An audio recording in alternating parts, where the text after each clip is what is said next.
Sejam todos bem-vindos ao novo podcast Elo do Agro. Essa é a oportunidade muito grande da gente trazer informação de qualidade de todo o elo da cadeia produtiva do agronegócio brasileiro. Gestão de pessoas é um conjunto de práticas e estratégias que a gente usa para melhorar o ambiente de trabalho, os relacionamentos dentro da empresa, para que isso esteja alinhado aos objetivos do negócio e aí todos possam ter mais resultados. A primeira coisa que a gente tem que entender é que empresa familiar é uma empresa. Ela não é uma família, ela é uma família da porta para fora. Às vezes do pessoal do campo, do pessoal ali que tá na ordenha, nossa, mas o gerente antes ele falava com a gente, parecia um curisco que de tão bravo. Agora não, parece que ele conversa com a gente de outro jeito, a gente entende melhor o trabalho. Ela é engenheira agrônoma, formada na Universidade Federal de Viçosa, especialista em gestão de pessoas, e ela vem aqui para a gente discutir sobre um dos principais temas dentro do agro, que é a gestão de pessoas. Afinal, sem pessoas, a gente não constrói nada.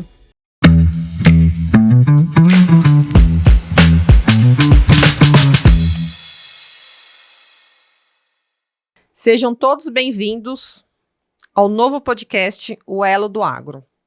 O objetivo do nosso podcast é trazer conteúdo de muita qualidade, com informação de todo o elo do nosso agronegócio brasileiro, que viaja desde a cadeia produtiva da carne, cadeia produtiva do leite, produção de grãos e cereais. Hoje, 85% da população brasileira reside em área urbana. E essa população não possui conhecimento sobre a qualidade do agro brasileiro. E daí nós temos a grande oportunidade de falar sobre diversos assuntos e desmistificar muito deles. Peço que vocês se inscrevam no nosso canal, ativem o sininho de notificações para receber os nossos principais conteúdos. Estreando esse podcast, a gente vai falar sobre um dos principais elos da cadeia do agronegócio, que é a gestão de pessoas. Afinal, sem pessoas a gente não faz nada.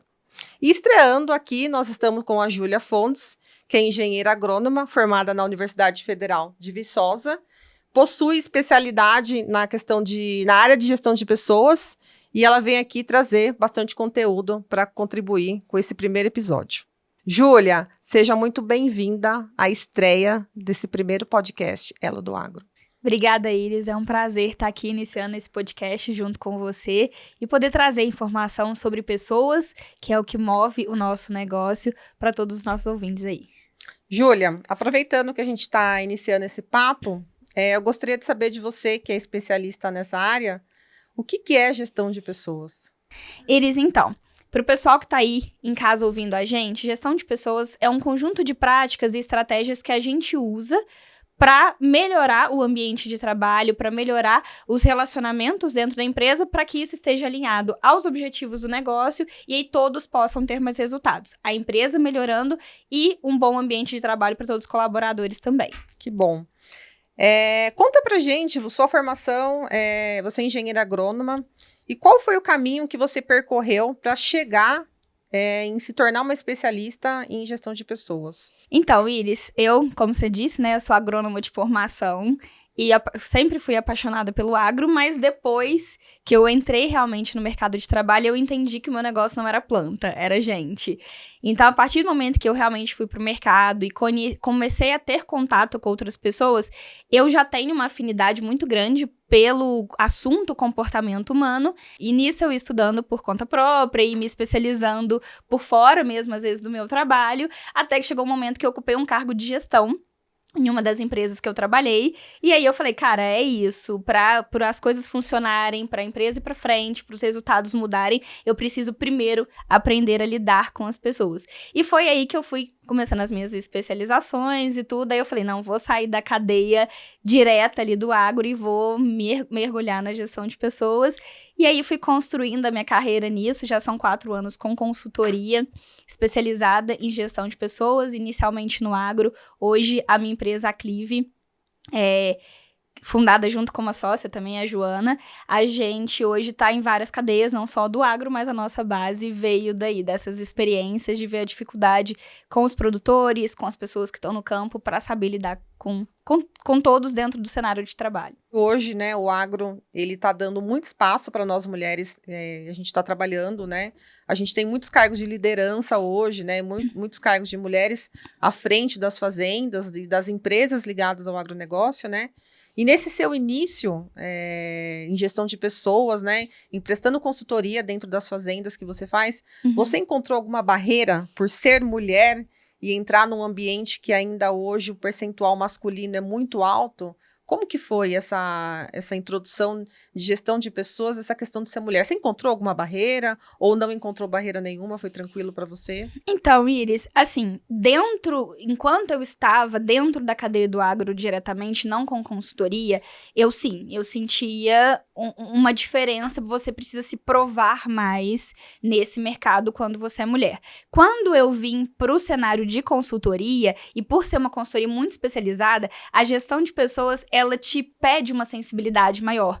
Então, para você entrar dentro de um ambiente de trabalho com a proposta já de consultoria, as pessoas já aceitam melhor por ser mulher, por saber que tem essa sensibilidade a mais. Então, nesse mercado que eu atuo hoje, graças a Deus eu não tenho problema, porque além do conhecimento e da experiência, as pessoas já aceitam muito bem isso, e esse olhar de fora feminino até ajuda no dia a dia para fazer as orientações ali. Eu lembro muito bem no meu começo, né, dentro da fazenda que eu trabalho hoje, para mim foi muito difícil que naquela época a gente tinha um quadro de funcionários, de pessoas mais velhas, né, mais antigas, com longo tempo de carreira em diversos setores na fazenda, né, e eu me recordo muito bem que eu cheguei ali recém-formada, né, uma garota de 20 e poucos anos, recém-formada, né, com tudo fresquinho na minha cabeça. E a gente encontra essa barreira, né? Encontrei essa barreira, né? Por ser mulher, né? Não de todos, não vou generalizar, porque eu também tive muitos apoiadores, né?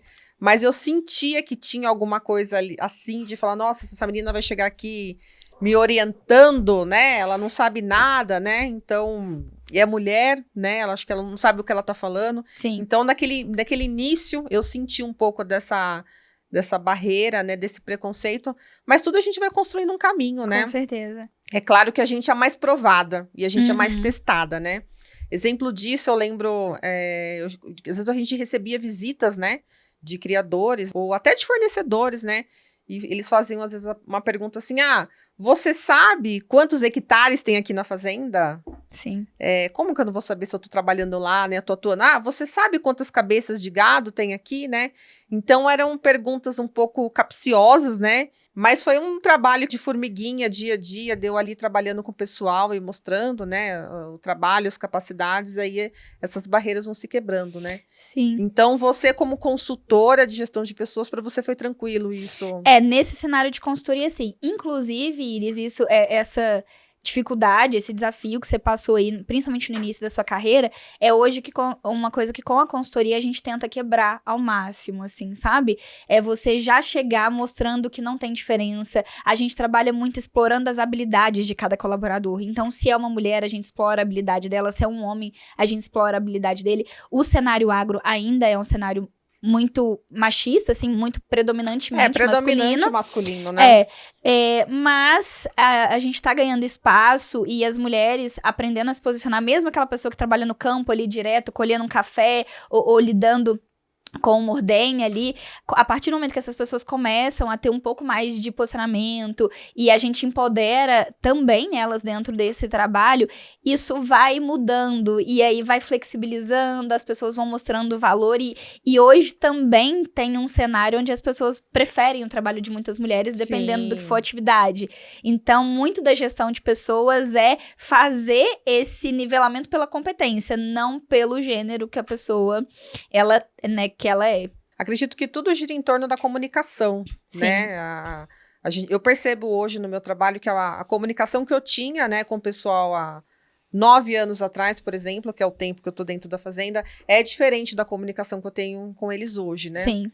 E aí falando, né, desse assunto de comunicação, você que transita, né, por várias fazendas, né, e vários setores dentro do agro, leite, fazenda de corte, muito café também, né, Júlia? soja. Você encontra, quando você vai prestar a sua consultoria, você consegue identificar, existe muita barreira de comunicação, principalmente entre os líderes, né, entre os gestores, com os funcionários, com o pessoal do operacional, propriamente dito, você encontra muito esse tipo de dificuldade? Eu diria que é o ponto principal de dificuldade, até porque você não faz nada sem ter uma boa comunicação.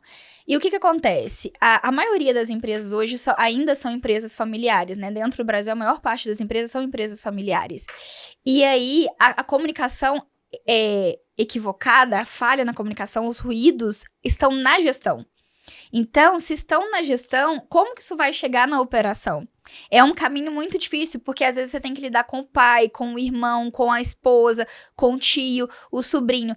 Então, a pouca separação de papéis, de responsabilidades dentro da gestão reflete, logicamente, em toda a cadeia ali, de cima para baixo, né? Então, é difícil para falar com o gerente, às vezes é muita informação chegando, um solicita uma coisa, outro pede outra, e aí vai para a operação isso, e quem tá lá na operação quer escutar, às vezes, um dono específico, e isso vai atrapalhando, e isso atrapalha naturalmente o trabalho, o andamento do trabalho, os processos não são bem definidos, as pessoas não têm clareza, muitas vezes, de qual é o papel que elas têm ali, o que elas precisam executar de atividade, sabe mais ou menos, porque sempre foi feito assim, mas não tem a comunicação clara sobre o que se espera de fato, qual é o resultado que se quer alcançar, porque isso é muito pouco falado ainda.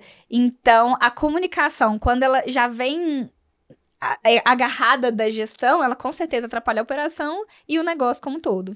Você comentou sobre fazendas familiares, né? Gestões familiares, né? Isso. E eu tô aqui pensando, deve ser uma loucura. Por exemplo, uma fazenda que o marido e a mulher são gestores da fazenda, né?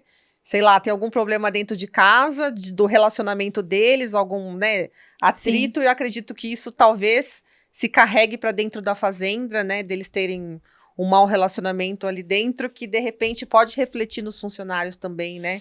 E entre pai e filhos, acredito que isso deva muito acontecer, do pai chamar a atenção do filho, e aí os dois vão pra fazenda, num clima às vezes um pouco pesado, e aí ou o pai tá mal-humorado e tá bravo com o filho, ou vice-versa, de repente o filho é líder de um setor de dentro da fazenda, e aí acaba refletindo negativamente nos comandos e na comunicação com os funcionários. Acho que em relação à comunicação, talvez acho que essa questão familiar deve pesar bastante, né, Júlia? Sim, Iris, isso é uma realidade que as pessoas têm que entender que ela existe.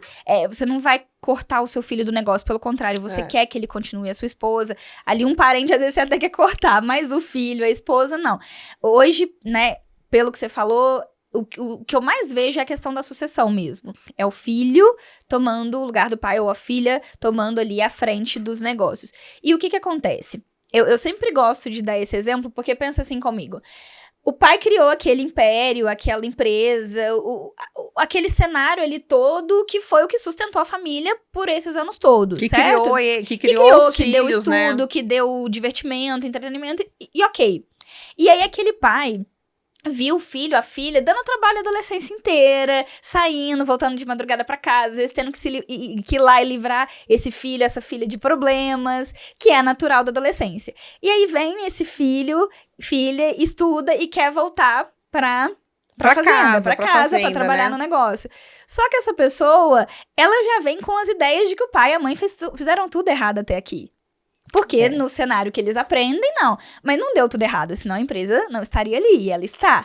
E o filho olha pro pai com aquele entendimento. Esse moleque, essa menina aí não sabe nada. Ainda nem saiu das fraldas, já vem aqui querer mandar na fazenda.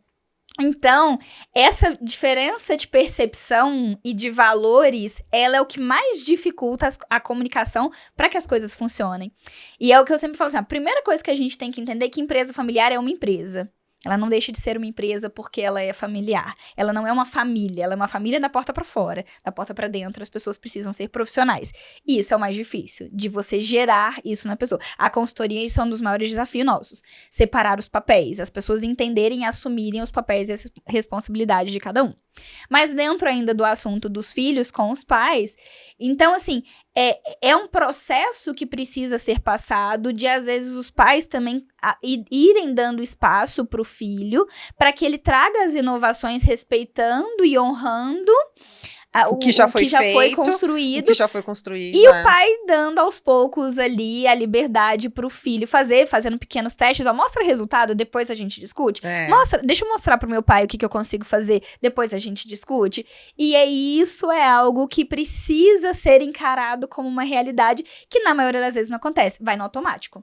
Voltei pra casa, vou trabalhar, é isso aí, a gente que se vira aqui. Acho que esse é o primeiro grande conflito familiar em relação à comunicação que deve acontecer nas empresas familiares, Exato, né? Aí você tem um gerente que é mais novo, talvez ele se identifica mais com o filho. Você tem um gerente que é mais velho, às vezes ele só quer ouvir o pai e ignora o filho ou a filha, né?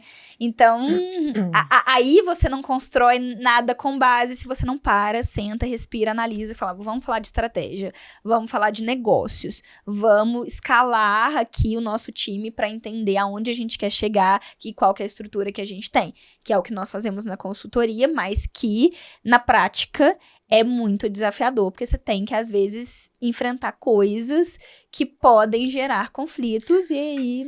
Você sabe que um grande exemplo desse que eu já fiquei sabendo de uma propriedade, uma fazenda familiar, né, da gestão de... Exatamente essa gestão que você falou, o pai, a mãe e os filhos estudaram e voltaram para casa para poder assumir a fazenda, né?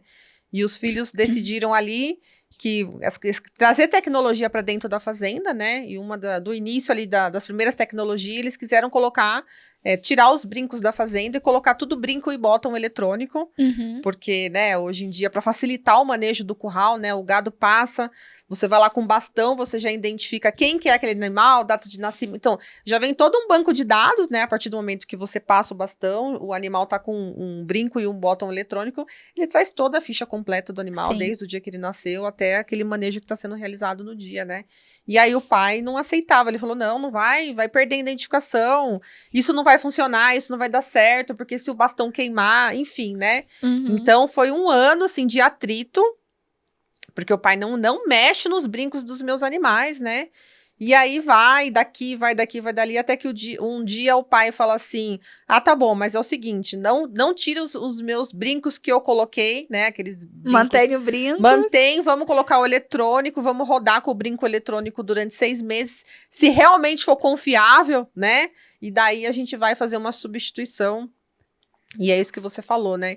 Então, você tem que ir introduzindo, né, aos poucos a questão da tecnologia, né, dentro das empresas familiares, para ter essa confiança, né, de quem é mais antigo, para poder seguir com esse caminho de colocar a tecnologia e melhorar, otimizar a produtividade, né? Com certeza. Júlia, voltando um pouco mais para a questão de gestão de pessoas, quando a gente trabalha numa propriedade hoje, né, acho que hoje uma fazenda aí para rodar, a gente tem, né, vários setores, né, se a gente for falar de uma fazenda de corte ou de leite, a gente tem plantio, tem que produzir comida para alimentar os animais, né, então a gente tem vários setores dentro de uma fazenda.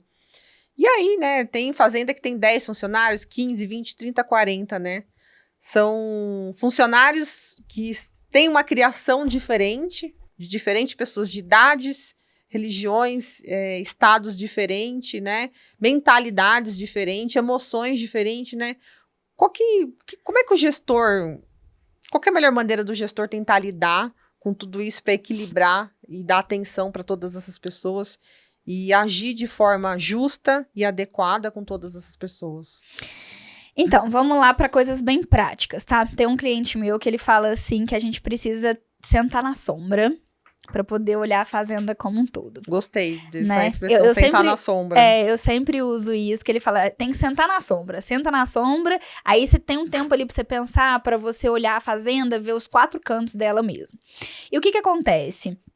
Para você conseguir fazer essa gestão bem feita, você não consegue fazer ela se você estiver no piloto automático, só saindo, distribuindo tarefas e distribuindo atividades e acompanhando isso. Você não vai conseguir se você não tiver um momento para sentar na sombra, tá? E fazer essa análise melhor. Por onde começa, tá? Primeiro, com as pessoas que geram maior impacto dentro do negócio. tá? Então, se eu estou falando com um dono que também é um gestor, ou eu posso estar falando com um gerente operacional direto, que às vezes nem é da família, mas é a pessoa que lida com essa turma toda. Então, primeiro, para começar a analisar isso, eu vou pelas pessoas que geram maior impacto. É um tomador de conta, é um tratorista, é um coordenador ali de área. Eu vou primeiro começar a entender assim, quem são essas pessoas? Da onde que elas vieram? O que que elas fazem? Qual que é o histórico delas? Eles são casados? Não são? São jovens? Têm algum sonho? Têm alguma perspectiva de vida? Foram criados em fazenda ou vieram para um cenário depois? Então, a primeira coisa é a gente fazer essa análise de quem são as principais pessoas impactantes, tá? Então, vamos lá, peraí.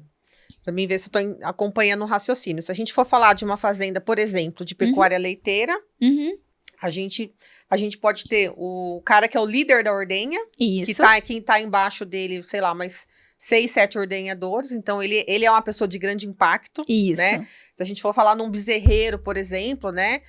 Tem o líder do bezerreiro e mais 2, 3 materneiros ali, que esse líder é uma pessoa de impacto. E a gente tem o líder o chefe do plantio, que coordena ali mais 2, 3 pessoas que vai auxiliar ele no trato da terra. Ele é a pessoa de maior impacto da fazenda. Então, a gente tem que fazer uma análise primeiro dessas pessoas de maior impacto. Isso, e essa análise ela tem que ser feita ou pelo gerente geral, ou pelo dono, ou pelos dois. A gente tem que pensar na cadeia, tem que começar de cima para baixo, tá? Certo. Essas pessoas, a partir do momento que elas se abrem, eu quero fazer uma melhor gestão de pessoas, porque são as pessoas que geram os resultados, pessoas e processos.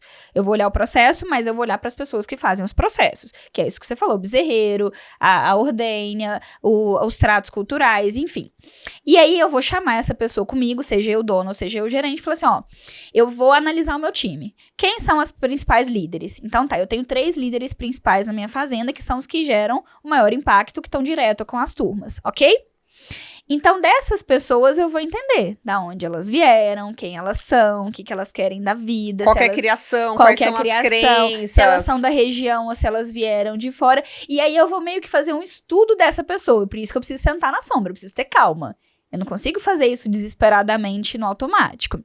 Aí, a partir do momento que eu olho para essas pessoas, antes de ter qualquer mudança com elas, eu preciso olhar para mim. Onde estão as minhas falhas? O que eu faço? Eu tenho que repetir muitas vezes as mesmas coisas? O que eu falo que nunca é ouvido? Aí eu olho pro outro, mas pra depois olhar pra mim. Qual que é a minha dificuldade com essa pessoa? Poxa, esse líder aqui da ordenha, eu tenho que sempre falar 10 vezes com ele a mesma coisa. Eu falo com ele igual eu falo com o líder do plantio? Não, o líder do plantio eu falo diferente, porque ele talvez tenha um estudo a mais. Não, então peraí. Então eu preciso adaptar a minha fala pra que o líder da ordenha também me entenda. E aí, a partir do conhecimento do outro, eu venho para mim. Eu entendi o que eu preciso desenvolver, eu entendi as habilidades que eu preciso aprimorar, aí eu vou pro outro. Talvez eu preciso repetir 10 vezes, porque toda vez que eu falo com ele mexendo no telefone. Eu deixo pra lá no final do dia, e final do dia é sempre um horário que tá todo mundo me ligando. Mas é o horário que tá mais tranquilo pra ele. Isso eu já percebi, talvez é um grande erro, né, da parte você tá respondendo uma mensagem e falando assim pra pessoa, pega o celular, responde a mensagem e fala assim, viu, amanhã dá pra você entrar às 7 horas? Que tem que resolver, não sei nada.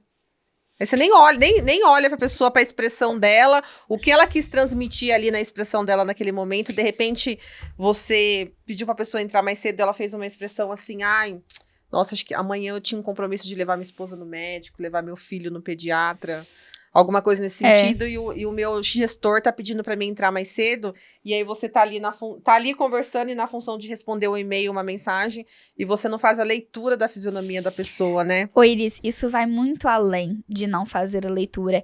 Isso é o maior motivo ou de engajamento ou de falta de engajamento. É a pessoa não se sentir vista.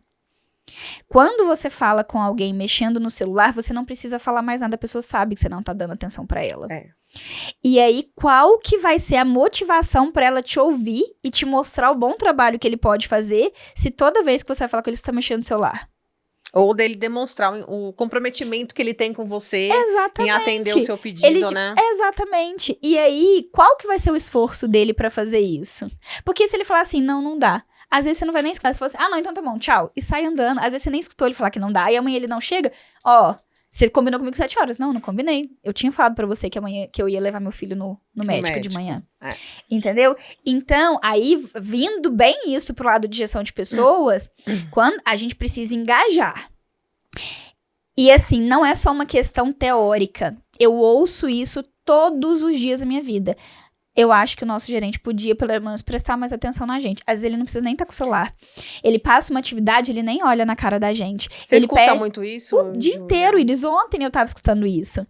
É assim, nossa, ele podia pelo menos assim, ele pediu pra gente fazer um serviço, pelo menos podia ir lá um pouquinho pra acompanhar, pra ver se o trato ficou bom. Tá, mas uma coisa que na cabeça do gerente, poxa, esse cara faz isso todo dia, ele já sabe fazer, eu não preciso ir lá acompanhar. Mas na cabeça de quem está fazendo, ele quer ser visto. Tem um dado, Iris, que nem fala... que você vá lá olhar e falar assim, nossa, poxa vida, tá muito bom, tá ótimo, a leitura de coxa que você fez realmente tá correta. É isso. O trato foi feito adequadamente. Tem um dado, Iris, que dá fala um feedback pra gente... positivo, né? As pessoas tendem a engajar em 40% no trabalho delas se elas sabem que elas estão sendo observadas. Uhum. E aí, o que acontece? Se essa pessoa sabe que ela está sendo observada, ela pode encarar isso. Por isso que a gestão tem que ser bem feita. Como se ela estivesse sendo vigiada. Mas se você faz isso de uma forma bem feita, a pessoa entende que ela está sendo valorizada. Poxa, eu estou acompanhando, eu quero ver se o trabalho está bem feito para eu te dar um feedback. E aí, quando essa pessoa ela é acompanhada, não é vigiada, ela é acompanhada, ela tende a ser mais engajado e executar melhor atividade. Vamos lá, executando melhor atividade, melhor produtividade. Melhor produtividade, melhores resultados para a empresa, para a fazenda. Então, você não pode desconectar a gestão de pessoas dos resultados. Você quer aumentar a produtividade? Pessoas. Você quer aumentar números? Pessoas. Você quer aumentar a qualidade? Pessoas. Você quer reduzir custos, evitar desperdícios? Pessoas. Você tem que olhar os processos, sim. Os processos estão ali de igual para igual na necessidade de organização para melhores resultados. Mas quem faz tudo são as pessoas. Júlia, você falou duas palavras muito interessantes, que é acompanhada e vigiada. Me dá 2 exemplos práticos do que é uma atividade que foi passada para o funcionário, que foi acompanhada e que foi vigiada. Da sua vivência, assim. O que você já viu que foi feita uma vigia dessa atividade, a pessoa foi lá vigiar se foi feita, e um exemplo do que foi um acompanhamento. Tá. A diferença, eu já vou te explicar com um exemplo prático, Iris, mas a diferença tá muito em como você conduz isso, tá? Porque o que acontece? A pessoa, para ela estar engajada, ela precisa ser acompanhada, mas o acompanhamento pressupõe uma autonomia. Sim. Então, aquela pessoa tem autonomia para fazer bem o trabalho dela e o acompanhamento é um alinhamento, tá? Então, o que acontece?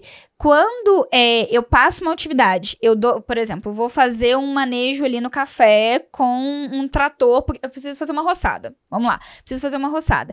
Aí eu dei autonomia para essa pessoa fazer, eu expliquei como era, bem explicado, fiz toda ali a prática para ela do que ela precisa, ela foi e fez com autonomia. Com autonomia, eu vou lá e vou ver, tá legal, não tá legal, precisa que melhore. E aí, meu posicionamento pra ele é um posicionamento de alinhamento. Carol, vem aqui rapidinho, vamos conversar, deixa eu ver. Ali era pra fazer aquele cantinho, você não conseguiu fazer, o que aconteceu? Você vai num tom mais de alinhamento. Quando você vai por vigia, já pressupõe a falta de confiança.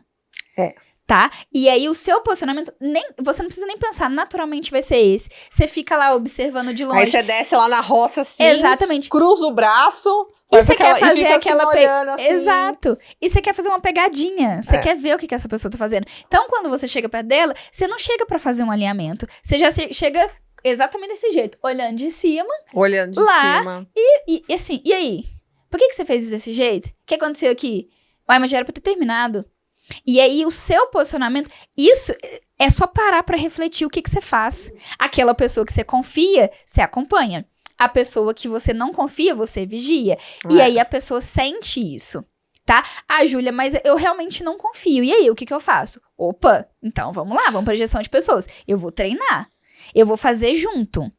Até que ela me gere a confiança de que eu consigo fazer ela sozinha, que ela consegue fazer sozinha, e aí eu passe a somente acompanhar. Diz que o nosso corpo fala, né? Passa mensagem, né? Acho que até o nosso comportamento corporal, né? De você chegar lá, cruzar o braço e olhar se tá sendo feita atividade, ou de você chegar lá né, mais amistosamente olhar, já demonstra o que você tá fazendo, se você tá acompanhando ou se você tá vigiando, né? Exatamente.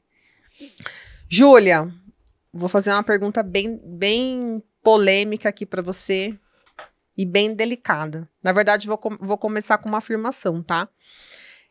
Existem alguns estudos hoje no Brasil sendo conduzidos que as maiores taxas de suicídio estão dentro da área rural, né? Dentro da área rural a gente vê, né, às vezes a pessoa mora afastada da cidade, as pessoas ou sozinha ou com a família afastada da cidade, né, 10, 15, 20, 30, 40, 50 quilômetros longe, estrada de terra, aquela dificuldade de locomoção, ou a pessoa mora sozinho, né, longe da família. Isso tudo a gente percebe que no campo algumas pessoas acabam desenvolvendo depressões, né? Excesso de trabalho, excesso de carga horária, excesso de atividade, excesso de cobrança, né? Às vezes má gestão, que a gente acabou de falar muito de vigia, né? E aí a gente tem as depressões, a gente tem muito alcoolismo, né? Pouco se fala sobre esse assunto, mas é uma realidade muito triste muito que a gente vive, que a pessoa se torna alcoólatra, né? E daí a gente tem que sair um pouco daquela questão do julgamento, muitas vezes, né? De julgar, falar, nossa, o cara é um alcoólatra, bebe 1 litro de uísque, de conhaque por dia, né? Mas daí você vai tentar entender, olhar para essa pessoa, né? Que foi o que a gente tá falando, a importância de olhar para as pessoas.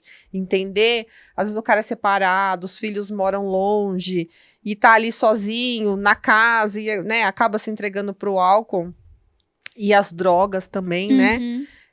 Eu queria saber de você, né, que anda no Brasil inteiro, em tantas propriedades. Isso tá acontecendo a nível Brasil, né?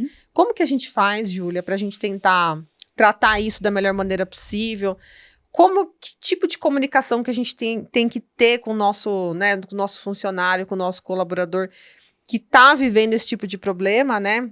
Pra gente não ser interpretado de que a gente tá cobrando daquela pessoa. Você tá bebendo, você tá depressivo, você tá usando drogas. Não que a gente tá no intuito de cobrar porque a gente quer só o trabalho dela. Mas tentar também cuidar dessa pessoa, né? De que forma que a gente faz essa abordagem para que não aconteça isso, né? Para esses níveis de suicídios em relação à atividade no campo estar no nível que está hoje. Como que a gente conseguiria tratar isso? Tá, vamos lá. É um assunto delicado porque ele fala sobre o pessoal, né? O que a pessoa também faz fora do ambiente de trabalho, mas também que reflete dentro do ambiente de trabalho. Primeiro, a gente tem que pensar e ter o equilíbrio entre o que é o profissional, o racional e o que é emocional, tá? Porque ao mesmo tempo que a gente tem que ser empático, a gente também tem que olhar para dentro do negócio e ver o quanto aquilo está afetando. Então, vamos lá. O que a gente faz? Primeiro, a gente tem que entender o que essa pessoa faz, se é dentro ou fora do horário de trabalho. Se ela faz dentro do horário de trabalho, aí a gente não precisa pensar muito. Se ela usa drogas, se ela bebe, se ela faz qualquer coisa dentro do horário de trabalho, gente, isso é uma empresa. Isso não pode acontecer, essa pessoa tem que estar fora, tá? Mas se ela faz isso fora do horário de trabalho, o que a gente faz? Se o que ela faz fora do horário de trabalho interfere dentro do trabalho, ou seja, ela bebeu a noite inteira e ela não consegue trabalhar no dia seguinte... Com certeza interfere, né, Júlia? A gente tem que olhar assim, eu preciso ser empático, mas eu tenho que olhar pro meu negócio. Vale a pena manter essa pessoa aqui? Ela veio um dia meio ressaqueado, ou ela vem constantemente ressaqueado? Porque a empresa, ela tem que ter um limite das relações profissionais e pessoais. O que a empresa pode fazer? Ela pode oferecer um suporte. Oferecer, às vezes, uma flexibilização de dias, até uma orientação profissional. Você tá constantemente vindo aqui alcoolizado, trabalhar assim, você é um funcionário antigo, a gente gosta de você, você aceita ir num profissional, receber uma ajuda? A empresa, ela pode fazer isso, ela não pode obrigar. Só que a partir do momento que ela não pode obrigar, ela precisa ver se a pessoa aceita ajuda ou não, porque aquilo interfere no trabalho dela. E no agro, pelo menos assim, nas regiões que eu atuo, as pessoas têm dó de mandar os outros embora, elas não querem. Pelo histórico familiar, às vezes aquela pessoa ali tá ali desde a época do avô, da avó e tal. E às vezes é um bom funcionário dentro das atividades, né? Mas a gente tem que ver, eles têm que pensar um pouco mais com cabeça de empresário. É dolorido falar isso pra muitas pessoas, sabe? Mas você tem que pensar com cabeça de empresário. Olhar a sua fazenda como um negócio, não como algo que só acontece. E aí você vai analisar, se a pessoa oferecer ajuda, eu dei uma certa flexibilização e tudo, ela corresponde? Ela corre atrás na hora que ela tá bem? Ela corresponde? É a mesma coisa de pessoas que não correspondem nada, mas estão ali ganhando bem às vezes, mas não entregam nada. Nesse caso é muito pior, porque afeta negativamente as outras pessoas. Aí essa pessoa chega bêbada, chega ressaqueada, até mesmo com ressaca de drogas no outro dia, ninguém faz nada, finge que não tá vendo, só que eles não calculam o impacto que isso gera nos outros colaboradores. Sim, é como se claro. você estivesse passando uma mensagem de, olha, não tem problema fazer nada aqui, nunca vai acontecer nada com ninguém.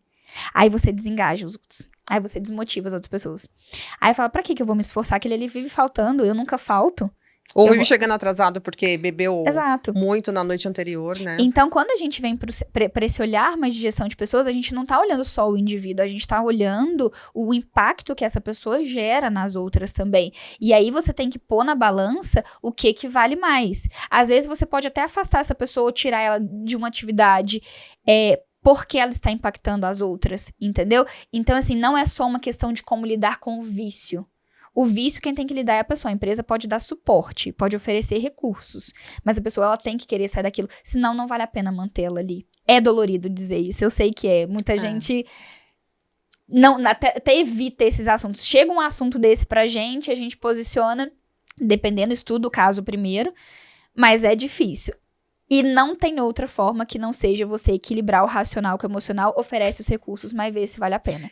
Eu já vivi, uns anos anteriores, experiências de funcionários envolvidos com alcoolismo, né?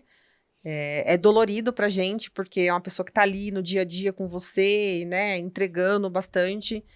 E o alcoolismo, né? A gente vai, conversa, e o alcoolismo tem que tratar, né? Tem que ir nos alcoólicos anônimos, não tem jeito, né? Já vivi casos também de violência doméstica, né? Dentro de pessoas que trabalham comigo, também é dolorido. E eu, como mulher, ainda me senti mais dolorida ainda, né? Em relação a esse assunto. Inclusive, eu não sei como as fazendas, né? No Brasil estão tratando isso, mas a fazenda que eu trabalho, por exemplo, o pessoal do RH, eles criaram um grupo de apoio para diversas categorias diferentes de problemas que os funcionários possam ter, né? Então, tem essa questão do atendimento psicológico, né? Sigiloso, né? A pessoa, se tiver qualquer tipo de problema, pode ir lá entrar em contato e falar que está com problema de alcoolismo ou de violência doméstica, parte financeira também, né? Uma questão que no Brasil a gente não é ensinado dentro da educação, acho que é uma falha do sistema de educação brasileiro, essa questão da educação financeira, né? Eu acho que para mim tinha que ter para as crianças desde do prézinho, ensinar a guardar o dinheirinho ali, porque para a gente não ter esse desequilíbrio financeiro que a gente tem hoje, né? Na população entre as pessoas. Então, tem essa rede de apoio também. Então, assim, o funcionário tá devendo. Não sei como negociar, como conversar. Muitas vezes tem dificuldade de comunicação, né? Sim. Então, tem um departamento que ajuda o funcionário a fazer isso, né? Agora, assim, a nível afora, né? Às vezes, empresas familiares, empresas menos estruturadas, né? Como lidar como passar orientação? Vai no médico, vai no... Não, aí precisa até a gestão procurar uma orientação profissional sobre isso, até para saber lidar. E assim, cada caso é um caso. Mas é muito interessante isso que você falou sobre a empresa oferecer uma rede de apoio. Pode ser uma rede, um departamento, ou pode ser uma pessoa ali que, quando acontecer isso, eu que vou atrás de uma ajuda profissional para ver como eu vou me posicionar com esse colaborador. Porque às vezes realmente é uma pessoa, às vezes não é um grupo. Só que o que acontece? A gente tem uma dificuldade muito grande de mão de obra. Então, a gestão, ela também não quer abrir mão daquela pessoa, porque talvez ela não vai conseguir outra tão fácil para ocupar o lugar dela. Então, como que eu mando embora um funcionário que é bom? Ele tem problemas, mas ele é bom. Assim, no geral, ele ainda me ajuda mais do que ele atrapalha. Aí é o que eu falei, tem que olhar o impacto que ele gera. O impacto é relativamente baixo, tem que analisar caso por caso, porque às vezes o patrão, o dono, ele acha que o impacto é baixo. Mas você vai ver, é aquilo que tá estragando o negócio dele, ou aquele setor, tá? Então tem que ser analisado. Mas visto que o impacto ele não é tão grande assim, aí você vai entender, poxa, eu oferecendo esse recurso, eu não preciso abrir mão dessa mão de obra. Mas essa mão de obra, ela tem que querer participar disso também. Então, é um assunto delicado e o que eu aconselho é, procure uma ajuda profissional. Seja de uma consultoria, seja até de um médico, alguma coisa assim, para poder orientar como eu ajo nessa situação com essas pessoas. São grupos maiores, vamos às vezes pensar realmente em um setor ou uma área específica para isso. São grupos menores, você às vezes procurando um profissional que vai te orientar como agir é o ideal. Não tem como você ter uma receita sobre isso, uma receita de bolo sobre isso. Você precisa analisar qual é a sua realidade e pedir ajuda em cima disso. Júlia, realmente essa é uma realidade muito difícil dentro do nosso meio. Mudando um pouco de assunto, quando eu fiz faculdade de administração de empresas, eu li um livro na época da graduação que era A Arte de Liderar, né? E lá falava sobre conversas difíceis. Os gestores têm dificuldades de ter conversas difíceis? Por quê? Hoje eu vejo muitos gestores, né, de propriedades rurais não foram preparados para ser gestores, né?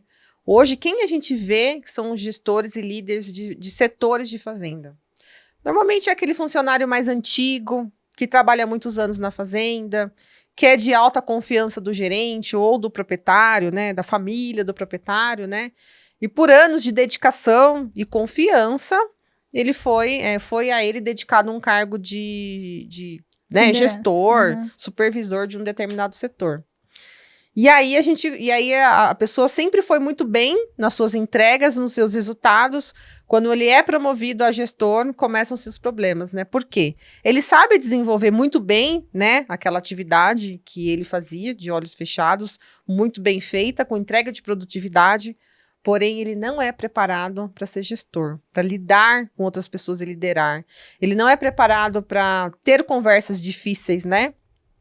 Como que a gente pode tentar atuar frente a essa realidade que é muito comum?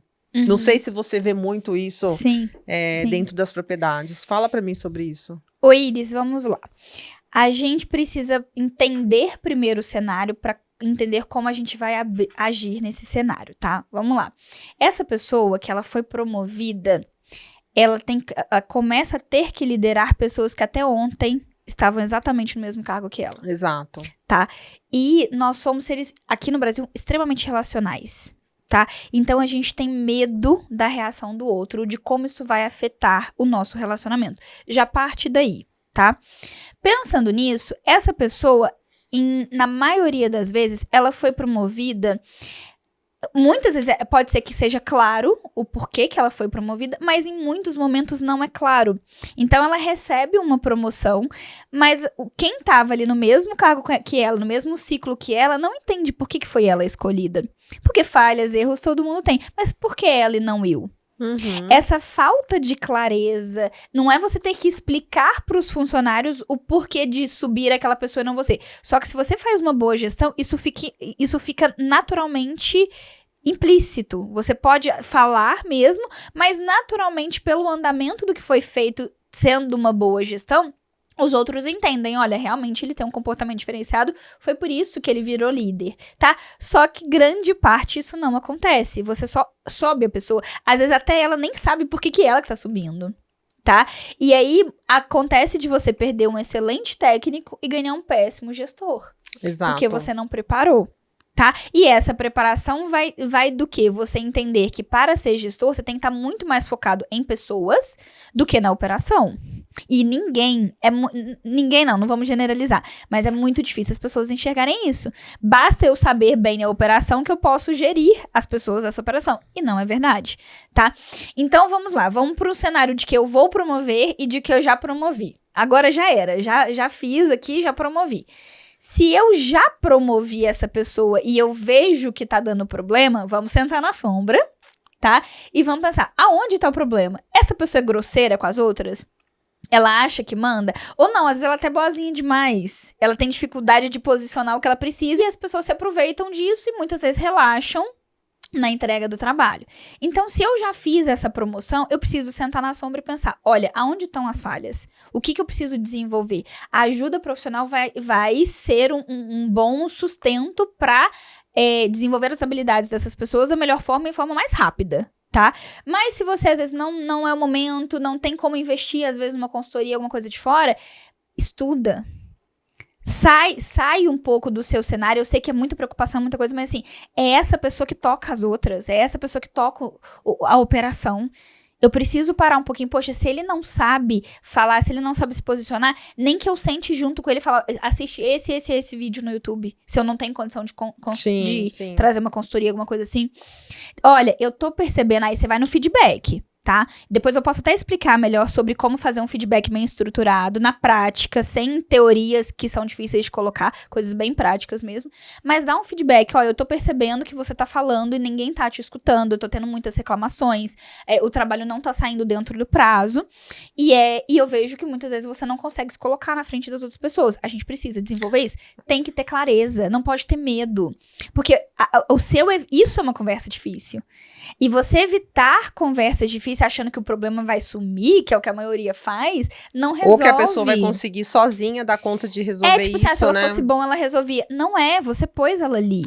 O que a gente percebe, assim, na prática, né, Júlia, essa pessoa que foi promovida, né, como... É um bom técnico, como você mencionou, e ele, de repente, por ser um bom técnico e por ser um funcionário antigo de maior confiança, né, confiabilidade das pessoas, ele foi promovido. Muitas vezes, acho que ele se sente naquela posição de não querer... Ser contra os colegas? Não querer passar tarefas e cobrar e acompanhar, porque... Num dia ele estava no mesmo nível que os demais colegas, no outro dia ele foi promovido. E muitas vezes ele sabe por que ele foi promovido. Sim. Porque foram anos de dedicação naquela propriedade, né? Anos de confiança, né? Mas ele também tem medo de entrar em atrito, em conflito com as pessoas que estavam ali lado a lado trabalhando com ele, Sim. né? Das outras pessoas acharem que ele foi promovido, ele tá se achando agora, né, em termos práticos. Então, às vezes acontece dele ter esse tipo de dificuldade, né? Agora, uma coisa legal que você comentou sobre cursos gratuitos, né? Não fazendo propaganda aqui, mas já falando, né? Eu vejo que o Senar, ele tem uma grade de cursos, né? Eu sempre entro lá no site do Senar. O Senar está trabalhando bem nisso, está atuando bastante, né? Então, para quem não tem, de repente, condição de pagar uma consultoria, né? Uma coisa emergencial, dá para tentar se virar ali com algum curso rápido, para que essa pessoa tenha um auxílio, né? Tenha um conteúdo básico para conseguir tratar esse tipo de situação, né? E aí, Iris, é o que eu falei, isso assim, quando a gente já tem uma pessoa, ela já foi colocada, ou aí o que eu falei, são os dois cenários, ou a gente vai colocar alguém, tem que ter o que eu chamo de alinhamento de expectativas, tá? Que é você, olha, você vai ser promovido, você vai virar gerente, a nossa intenção é que você execute isso, dessa forma. Como é que você se sente assim perante os seus colegas? Como que é pra você ter que passar uma atividade pra eles? Vamos fazer um teste?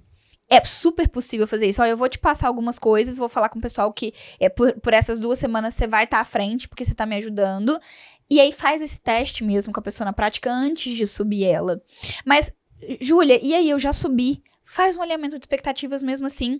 Senta com a pessoa e fala, olha, eu estou observando isso, eu tô vendo que você tá desconfortável. Ou às vezes não é por não passar tarefa, às vezes é por ser rígido demais. Ele quer atender a necessidade de quem promoveu ele. Então, calma, eu tô vendo que você recebe a informação e você não passa ela filtrada, você passa ela do jeito que você recebe. E um bom gerente, um bom líder, ele tem que recebe a informação, filtra e traduz ela para a equipe. A pessoa às vezes não consegue, ela vai direto do jeito que ela recebe. Às vezes, na verdade, eu percebo que às vezes a pessoa não tem falta autoconfiança, né, de receber a informação e traduzir na linguagem, né, das pessoas que trabalhavam por falta de autoconfiança, né. Daí a gente volta naquele assunto que a gente estava falando lá atrás, sobre o acompanhamento, né.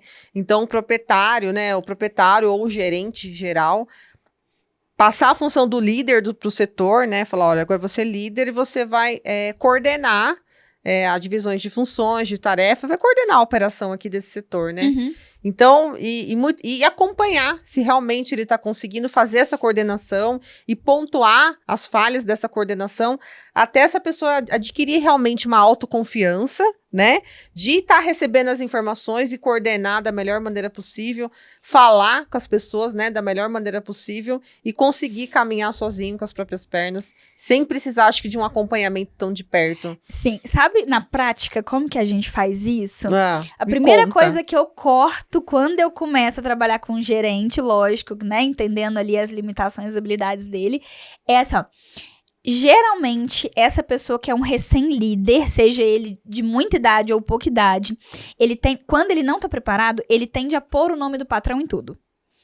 Isso é fácil de observar. Então, assim, ó, isso aqui você tem que fazer agora, ó, porque se aí ele chegar aqui e ver isso do jeito que isso tá, você vai ter um problema. Ó, a gente tem até amanhã pra entregar isso aqui roçado, zeradinho, porque senão aí ele vai chegar aqui, você já viu como é que ela é. E aí você começa, em vez de você ter autonomia, que as pessoas precisam te escutar e fazer o que você pediu simplesmente pelo fato de você ser gerente e gerenciar aquilo, ela sempre usa o nome do patrão. Sempre. Pra qualquer coisa. Porque daí a pessoa não tá fazendo porque você, como líder do setor, tá solicitando. Você tá fazendo porque senão o patrão vai xingar. Isso é uma coisa fácil da gente traduzir isso pra prática, porque às vezes quem tá ouvindo a gente, mas acho que se você ficar meio dia no campo com qualquer pessoa que seja líder, você já pega isso, né, Júlia? Exato. E aí, quando eu começo a trabalhar com líder, é a primeira coisa que eu faço. Vamos lá, vamos cortar o nome. Mas eu não consigo, se eu não usar o nome, eu não tenho como, a pessoa não me escuta, não dá pra fazer, eles não me dão ideia. Primeiro tem que ter calma. Não é da noite pro dia.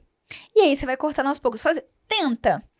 Tenta passar uma atividade sem usar o nome do seu patrão, da sua patroa. Mas como que eu vou fazer? Aí eu ensino, na parte de comunicação, como que ele vai levar essa informação, como que ele vai fazer esse pedido, essa distribuição de tarefas. E aí voltamos no assunto do acompanhamento, né? Isso. E às vezes, Iris, pro dono da empresa, a gente tem o ego. É gostoso ver, assim, que a pessoa tá fazendo porque o nome dela tá na frente. Mas aí a gente tem que tirar o ego da frente. Falar, não, eu preciso dar autonomia porque eu não posso ficar preso em fazer a minha fazenda funcionar. Eu tenho que estar preocupado em fazer ela crescer, em comprar um pivô, em aumentar a área, em aumentar o plantio, em aumentar a minha quantidade de animais. Eu tenho que estar focado nisso. Eu tenho que estar no olho, na gestão, na operação, mas eu tenho que ter confiança nas pessoas que estão ali para conduzir aquilo. Senão, as pessoas ficam dependentes dele, do dono. Até porque se o dono fica doente, fica afastado algum tempo por doença, ou precisa fazer uma viagem longa, parou a fazenda, né? Isso, é fato. Sabe que o patrão tá viajando. Quando o cenário é esse, sabe que o patrão tá viajando. Afrouxa. Se você tem um bom líder, um bom gerente, e que você consegue que ele tenha essa autonomia com os outros colaboradores, aí isso deixa de ter um peso tão grande. Aí, na ausência do patrão, você consegue ter uma boa gestão e que as pessoas executem as atividades da melhor forma possível. Mas tem uma forma de fazer isso ajustando a sua comunicação. Eu falo, às vezes a pessoa fala muito, faz favor, faz isso aqui pra mim. Não é pra mim, não é pro patrão. Faça isso, aprenda a justificar isso com resultado. Eu preciso que a gente termine isso até amanhã. Para boa condução da atividade, porque senão amanhã a gente não consegue iniciar o plantio que a gente tinha planejado. Aí não é assim fácil, mas também não é um bicho de 7 cabeças. As pessoas só precisam entender que não é com uma fala, uma conversa, que você muda uma cultura. Tá? Isso é uma questão cultural. Então, isso exige um processo, exige desenvolvimento daquelas lideranças e um tempo para que isso aconteça, porque a pessoa tem que absorver isso e pôr na prática. Aí ela aprende mais uma coisa, aqui eu já tirei o nome, já tive um resultado. Beleza, qual que é o próximo passo? Não, o próximo passo é aprender a dar um feedback. Opa, então tá. Qual que é o próximo passo agora? Agora o próximo passo é eu conectar a atividade daquela pessoa com o resultado que eu precise para que ela engaje melhor, pra gente ter uma melhor produtividade dessa pessoa aqui dentro. Então é uma estrutura que você cria de desenvolvimento das pessoas. Quem tem uma consultoria é ótimo. Quem não tem, senta na sombra e vai aos pouquinhos. Tá percebendo que o negócio tá dependendo muito do seu nome? Tem alguma coisa errada. Eu preciso empoderar esse meu gerente, essa minha gerente, para que eles tenham autonomia e autoridade com a equipe para que as pessoas façam porque ele pediu e porque é o melhor para a empresa, para a fazenda, não porque é para o patrão.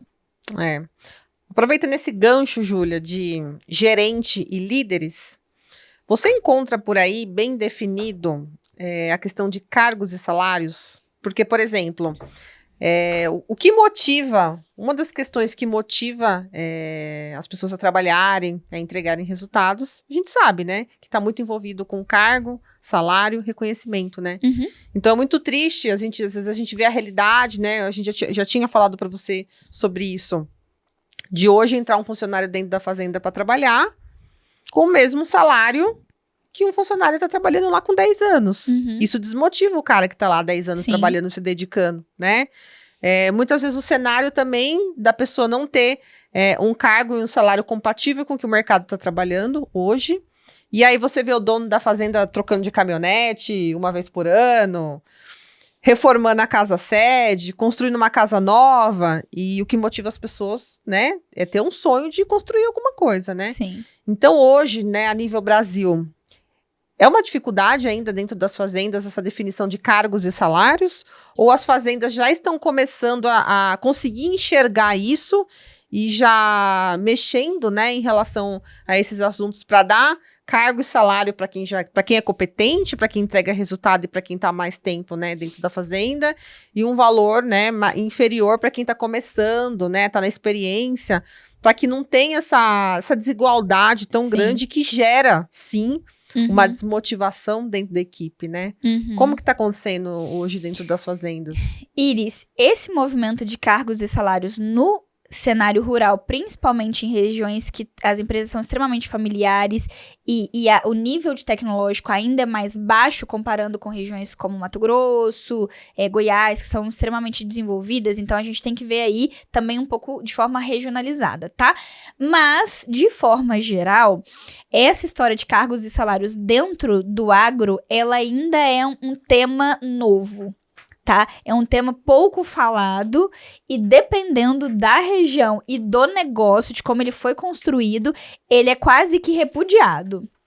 Tá? Repudiado? Porque você, às vezes, tem um colaborador ali que ele não é bom, mas ele tá ali há 40 anos, você não quer mandar ele embora, você não quer pagar ele mais, mas você também quer que tenha uma diferença entre o outro que chegou agora, que às vezes entrega muito mais.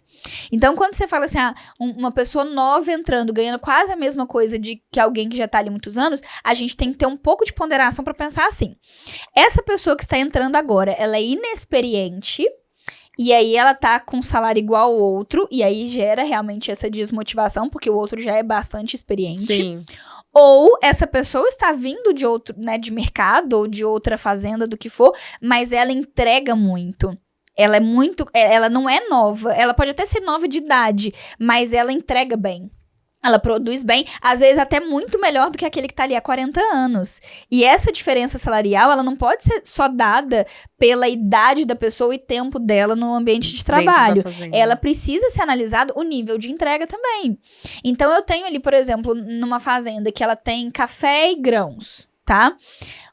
Quem trabalha com grãos, um tratorista, um operador de máquina, ele trabalha com máquinas muito mais tecnológicas. Ele exigido dele um conhecimento maior do que, às vezes, quem trabalha com um tratorzinho ali para fazer uma operação rápida no café, por exemplo. Então, não estou dizendo que uma atividade seja mais ou menos importante que a outra. Estou falando sobre nível tecnológico e o que a pessoa precisa saber para trabalhar ali. Então, você contratou alguém ali para trabalhar com cereais que ele exige mais, a pessoa tem que ter mais estudo, mais habilidades tecnológicas que precisou ter um investimento para isso.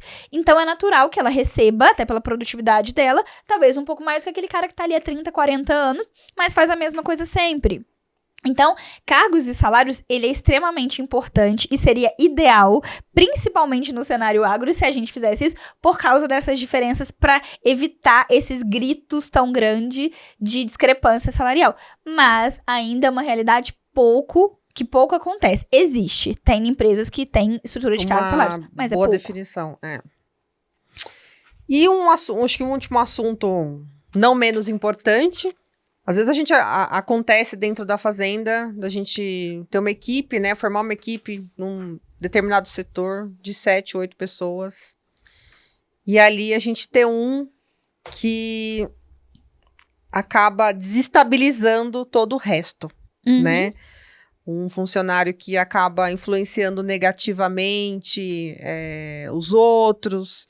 criando ambientes pesados, né? Você entra no setor, você sente um clima pesado, e aí você vai...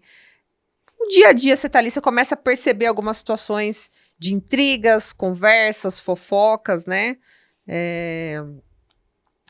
Pessoas que pedem demissão daquele determinado departamento porque não tem bom relacionamento com essa pessoa, né? Então, a gente começa a enxergar, né, que essa pessoa, às vezes, é uma pessoa que trabalha, que, né, certinho, direitinho, que entrega bem, mas, por outro lado, ela desestabiliza muito a equipe, Sim. né? Causa confusões, fofocas, intrigas, enfim, né? Acredito que acho que todas as fazendas, todo mundo tem um setor que tem, né? Que existe esse tipo de dificuldade. E qual que é a sua sugestão de como a gente tratar, né? Porque às vezes a gente olha pra pessoa e a gente fala assim, ai, não tem jeito, vamos desligar, né? Mas isso já é uma coisa bem radical, né? Existe uma forma, existe um método que você poderia... Uma receita que você poderia passar pra gente tentar tratar esse tipo de situação e se realmente se não tiver jeito, a gente partir pra uma coisa mais brusca, que é desligar? Sim. Primeiro que a gente precisa normalizar que desligar a pessoa que está atrapalhando é algo que precisa acontecer, tá? Não quer dizer que seja a primeira decisão, tá? Mas isso precisa ser um pouco mais normalizado. O que a gente pode fazer nesses cenários?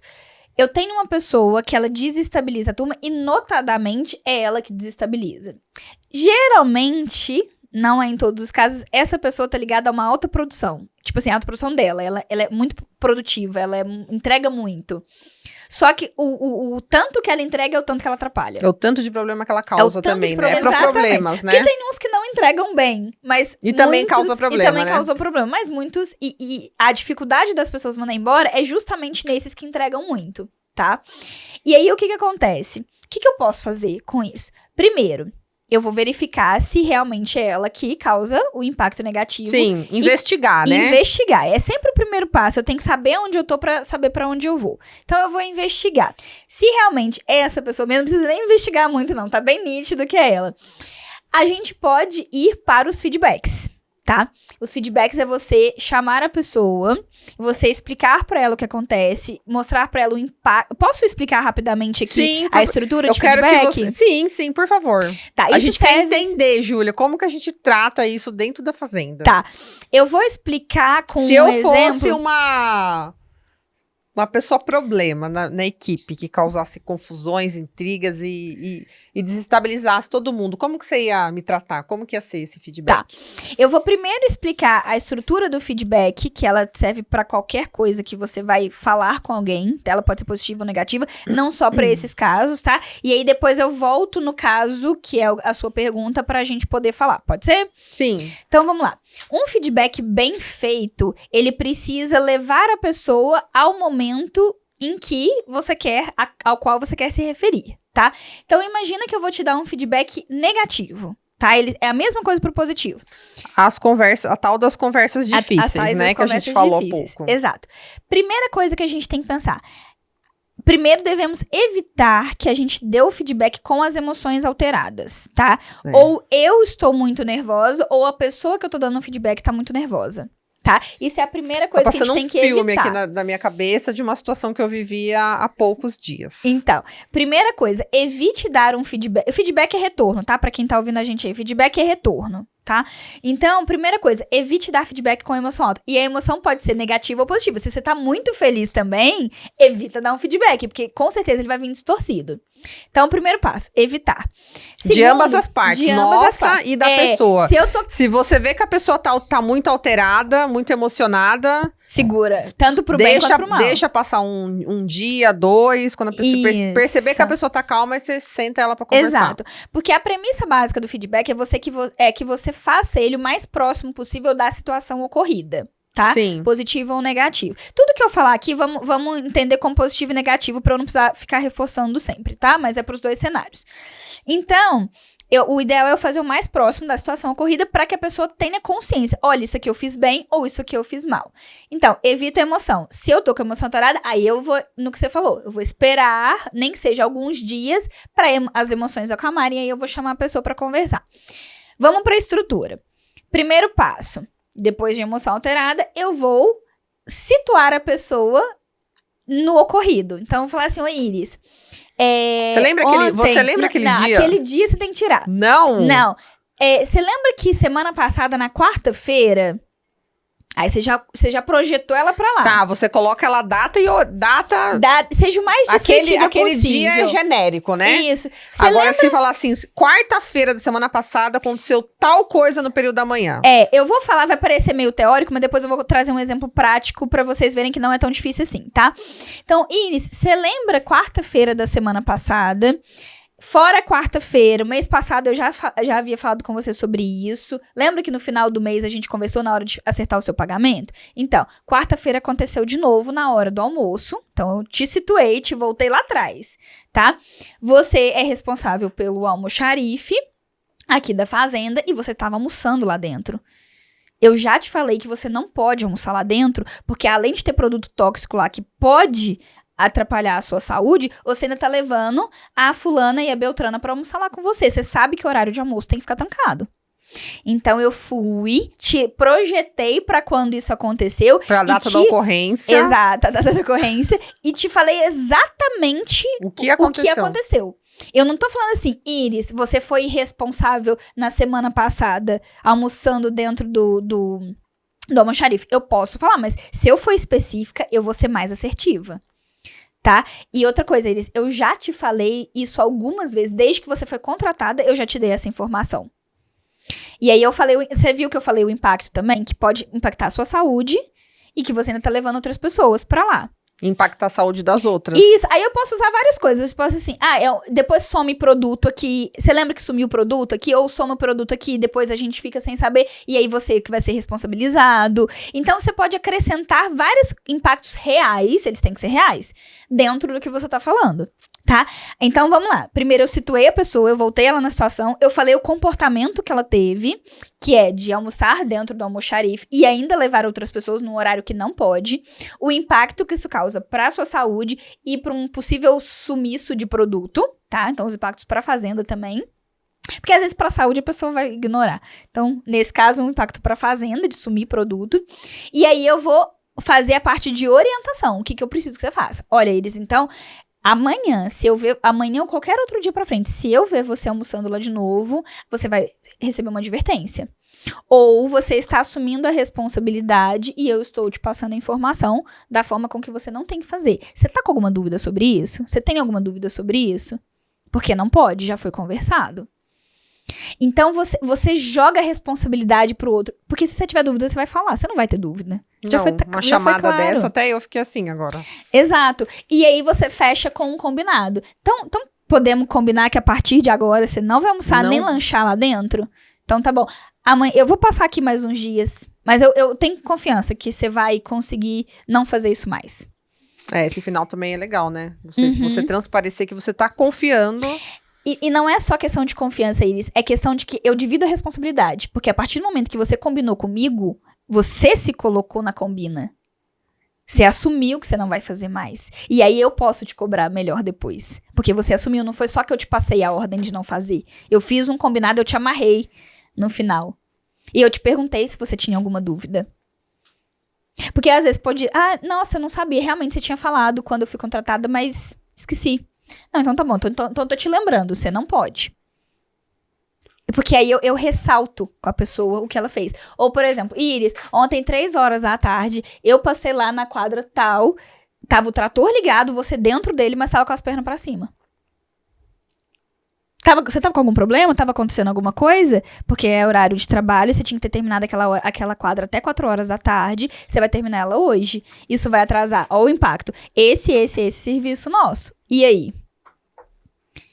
Entendeu? Aí eu vou situando a pessoa, mostrando o comportamento, o impacto e fecho com o combinado. A orientação sobre o que é pra fazer e fecho com o combinado. Ô, Júlia, você sabe que não está no script, mas sabe uma situação que eu lembrei aqui agora e que... Essa questão dessa conversa que a gente tá... Você me deu essa simulação de feedback, assim, olhando no meu olho, me dando essa chamada, me fez lembrar de uma situação que já aconteceu muito do meu ambiente de trabalho, né? Questão dos grupos de WhatsApp, né? Eu não sei se você já recebeu relatos na sua consultoria de gestão referente a isso, né? Sim. Que são o quê? As interpretações, né? Então, assim, muitas vezes a gente cria o grupo do WhatsApp da Fazenda para passar informações rápidas, né? Sim. Informações corriqueiras rápidas. Ah, tá chegando o caminhão de ração para descarregar. Então, os responsáveis que, né? A pessoa do escritório que tem que fazer o acompanhamento do descarregamento, receber a nota. Sim. E o pessoal que vai descarregar propriamente, né? Organizar. Então, assim, mensagens rápidas, né? Mas, às vezes, o grupo do WhatsApp se torna-se uma armadilha, né? Por quê? Por questão das interpretações, Sim. né? Exemplo, vou dar exemplos práticos do que acontecem, né?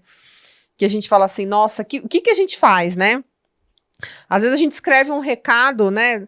Aconteceu comigo esses dias na fazenda, né? Eu chego, vou dar uma andada geral, daí eu passei pela recria, tinha um animal que tava com uma bicheira no dorso, né? Daí eu olhei aquilo no intuito de avisar os campeiros para poder... Porque eu tava passando ali, falei, vou avisá-los.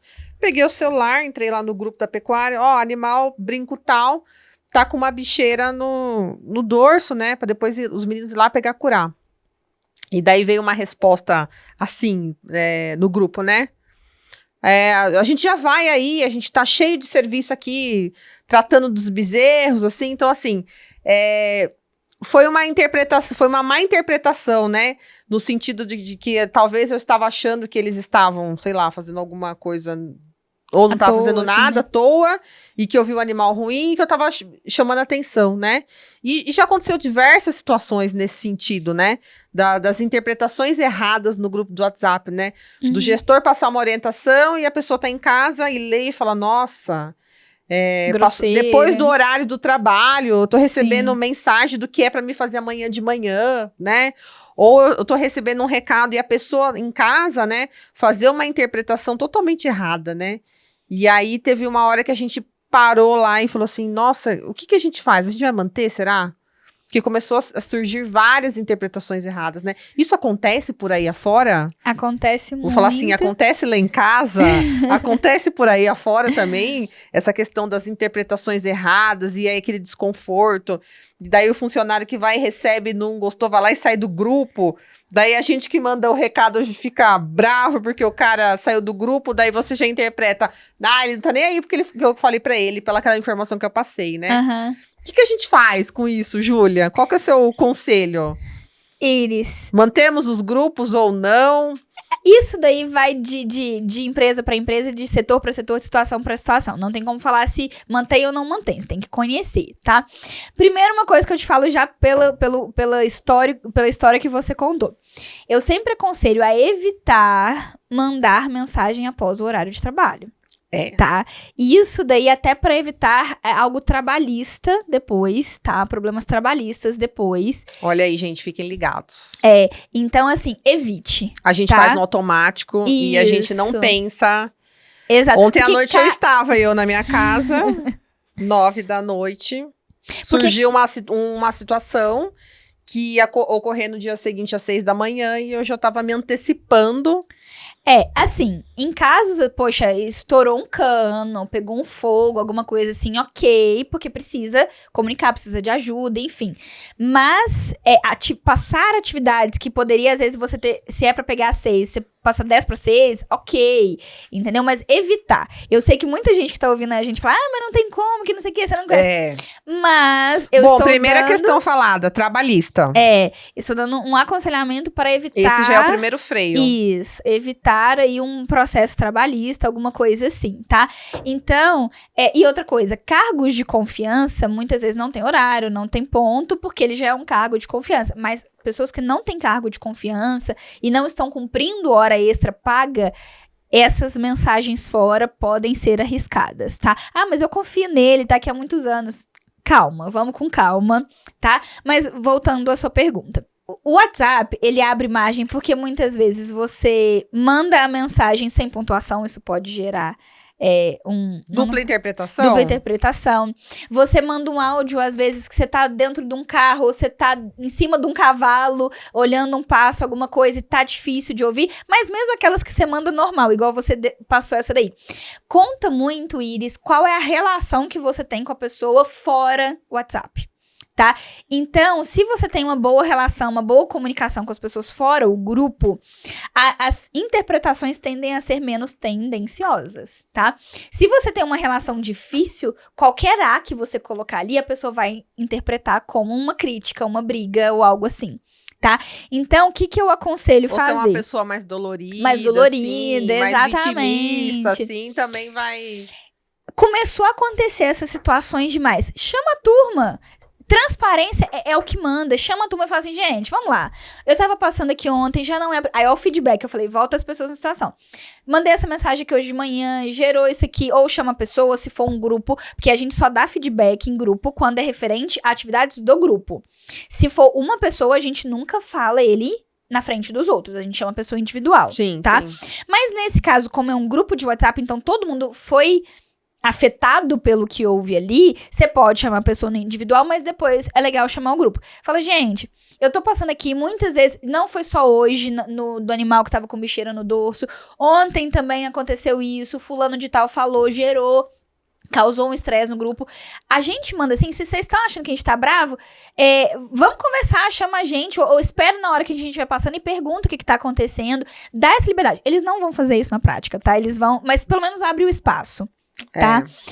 E se coloca, tipo, o que vocês acharam? Vocês acharam que eu tava brigando? Eu tava passando aqui. E vai estabelecendo uma relação de confiança com essas pessoas fora do grupo. Aí você vai no combinado de novo. Fala assim, então quando eu mandar, assim, antes de vocês acharem que eu tô brigando e tudo, se vocês estiverem fazendo outra coisa, eu não vou achar ruim se vocês estiverem fazendo outra coisa. Mas então explica, ó, tamo aqui no coxo. Na verdade, naquele momento eu quis contribuir, porque eu passei ali, vi o animal, eu falei, eu vou avisá-los, né? Vou contribuir.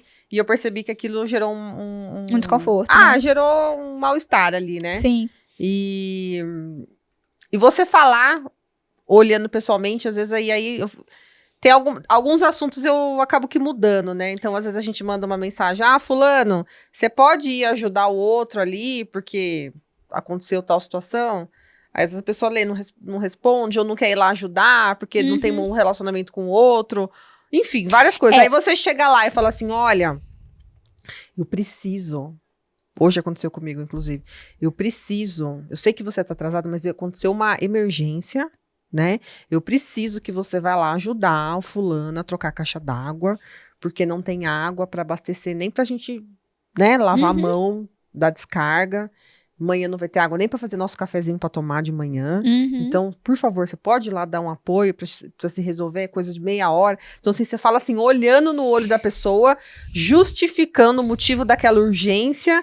E aí você percebe que a pessoa responde de uma maneira diferente àquilo do que você mandar a mensagem. Viu, fulano? Vai lá agora e ajuda o fulano a trocar a caixa d'água, né? Isso. E assim, Iris, uma coisa que é importante dos grupos de WhatsApp é você fazer o filtro. Tem coisas que não devem ser faladas no WhatsApp. Mesmo que exista um grupo e mesmo que seja você individual com a pessoa, que não seja no grupo. Tem coisas que não são passadas pelo WhatsApp. Se você não consegue estar pessoalmente ali pra explicar, até eu gosto de tirar essa palavra justificar. Você vai argumentar. Você vai explicar pra ela o que tá acontecendo.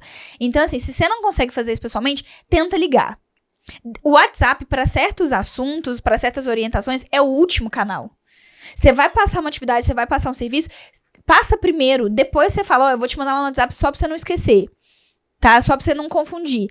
Mas o ideal é você pedir até pra pessoa repetir pra você. Sem deixar ela, sem parecer que você acha que ela não entendeu, porque às vezes você passa uma atividade. Entendeu? Entendi. Assim, me explica fazendo um favor aí, que eu te expliquei essa atividade, mas eu não sei se eu falei certo, eu fui clara. O que você entendeu que é pra fazer? Passa pra pessoa repetir pra você o que precisa ser feito. E aí depois fala, não, então tá bom, só vou mandar no WhatsApp lá pra você, pra garantir que vai dar tudo certo, sabe? Assim, aí o WhatsApp é o último canal. Pra recados rápidos, beleza. Eu sei que às vezes parece burocracia demais, mas quando a gente fala sobre melhorar a comunicação, no início é um pouco burocrático mesmo, porque você tem que pensar no que você vai falar. Poxa, a vida inteira eu falo com as pessoas o dia inteiro, aí agora eu tenho que começar a pensar no que eu vou falar? Sim. Depois, esse novo formato, ele fica automático, aí você vai precisar não pensar nele de novo. Mas enquanto você tá aprendendo a se comunicar melhor, você precisa sim ter mais cuidado. É o que eu falo, é a mesma coisa de dirigir.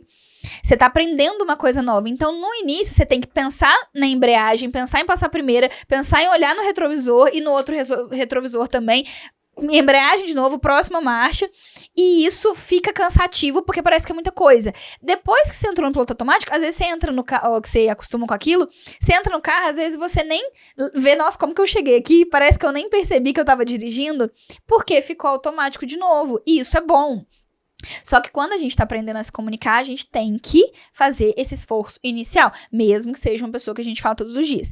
E aí, Iris, voltando um pouquinho, assim, na essência do que a gente tá falando sobre comunicação, sobre dar os feedbacks e tudo, você só consegue fazer isso se você estiver atento, que é o que você me perguntou do acompanhamento.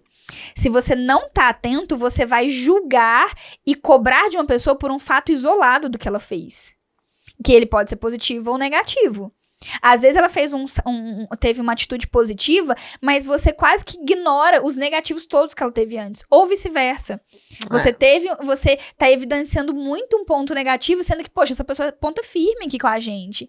Então, assim, precisa estar atento ao que acontece até que isso se torne muito natural e essa atenção aos colaboradores seja algo que você faça involuntariamente. Aí você consegue fazer uma boa gestão de pessoas, porque você naturalmente vai começar a pegar no ar o que tá acontecendo. Mas você precisa de treino, precisa de prática pra isso. Mesma coisa do feedback. No início, poxa, mas eu tenho que pensar em levar a pessoa pra situação, em falar o comportamento. Tem.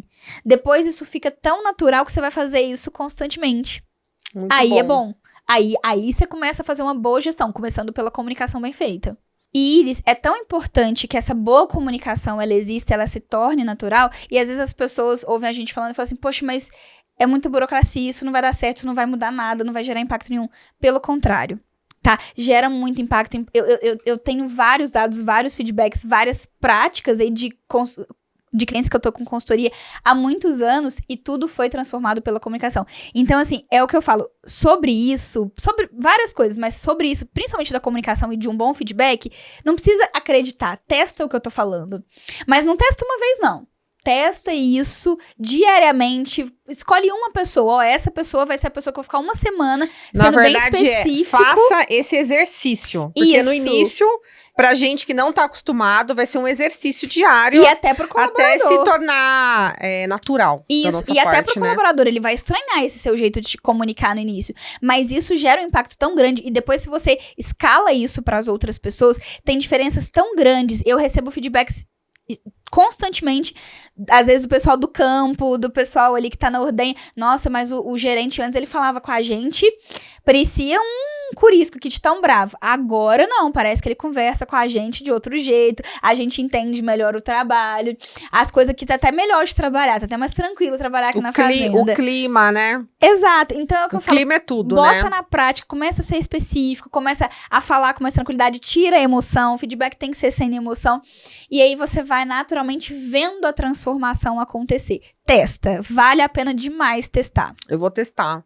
Nossa, Júlia, muito obrigada pela aula, né? Para mim foi uma aula isso. Para mim, isso é um assunto desafiador, né? Um assunto que eu vou fazer, acho que a partir de amanhã, começar a fazer esses exercícios ensinados, né? Então, eu gostaria de agradecer por você aceitar o convite de vir aqui no primeiro episódio, Elos do Agro. Acredito que esse podcast Elo do Agro, o assunto principal, inicial, tinha que ser pessoas, né? Eu converso com, né, pessoas do agro, né, que estão reclamando sobre mão de obra, falta de mão de obra e dificuldades de lidar com a mão de obra da fazenda. Mas quando a gente expande e a gente olha mais o nosso entorno, essa dificuldade de gestão de pessoas não tá só dentro do agro, é que a gente acaba focando só no nosso nicho, né? Mas eu vejo, por exemplo, aqui na cidade, né, a gente vai conversar com empresários de diversos setores diferentes, donos de concessionárias, donos de postos de gasolina, do supermercado, tá todo mundo vivendo a mesma dificuldade, Exato. né? De conseguir reter pessoas, né? E às vezes com uma boa gestão, com bons feedbacks e todos esses assuntos maravilhosos que a gente conversou hoje, a gente pode ter resultados diferentes, né? Se praticando esses exercícios. Então, eu gostaria muito de agradecer ao conteúdo compartilhado. Aonde que a gente pode encontrar você, Júlia? Quais são as suas redes sociais? Iris, primeiramente, obrigada pelo convite mais uma vez. Eu tô muito feliz de estar inaugurando o podcast aqui com você. Para mim é um prazer falar do que eu faço todos os dias e poder levar isso para mais pessoas.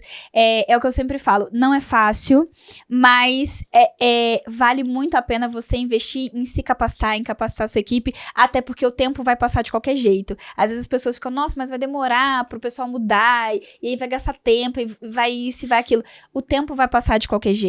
É muito melhor que daqui 3 meses, 3 anos, 10 anos, você esteja reclamando de outros problemas do que dos mesmos que você tem hoje. Então, a gente começa por pessoas e por uma boa comunicação para fazer essa transformação. E é muito bom poder dividir isso com todos vocês aqui.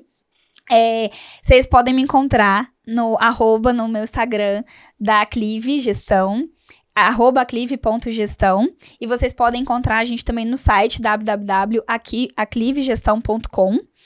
E a gente tá sempre trazendo conteúdos lá, coisas do dia a dia. Eu vejo, tô acompanhando, muita coisa boa. Hoje a gente veio do agro, né? Mas hoje tudo isso que foi falado aqui atende a diversas empresas. Hoje 70% dos nossos clientes também são fora do agro. A gente tem muitos clientes do agro, mas são fora.